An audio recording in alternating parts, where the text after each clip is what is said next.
Hi, Phil Munsey here with Monday Pulpit. A few years ago, before Oral Roberts passed, he sat me down and said, "Phil, I love your preaching. I love calling you my pastor, but I want to know, who's the straw man you keep preaching to?" The straw man is that imaginary person that when you're debating, you create an opposition and then you tear it down. And somehow throughout the years, I had kind of subtly developed and slipped into a preaching to the straw man concept. Well, I learned that this becomes a part of what happens when, through hurts, through emails and letters and people leaving, or maybe even worse, you're preaching to empty chairs.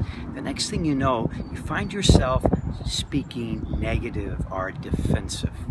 One of the things Oral Roberts taught me is a couple of things. One is he said, sit down and make yourself preach sitting down.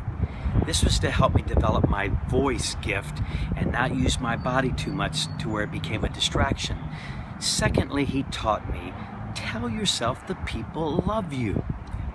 Now, this is a lesson I've learned over the years working with Pastor Joel Osteen. I've never met someone who has such an innocent and pure positive view of who they are. And this becomes important.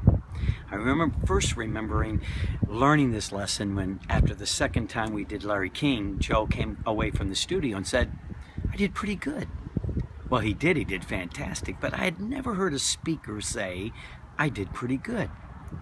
I was always taught play humble, and I was always critical of myself. And it dawned on me, I can't have positive eyes and speak good about other people, and then speak negative or critical or defensive about myself. Ultimately, the lines blur, the eyes blur, and I have to be focused on one or the other. And I've decided to be positive. So here's what I'm encouraging you to do. Before you finish your notes, look over them and make sure that you're meeting the needs of the people from a positive perspective. Make sure you're not teaching or preaching to the straw man. Then tell yourself, these people love me. Oral said, hey, they had a choice. They came because they want to hear you. Believe that. If you're going to be believable when you tell other people you believe in them, it has to come from a heart that believes in themselves.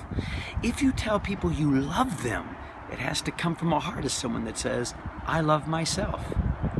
So in doing this, you stop the negativity, you stop preaching to the straw man, you start preaching to the people that love you and they feel that love, and it really becomes fun. Can't wait to see you next week for Monday Pulpit. God bless you.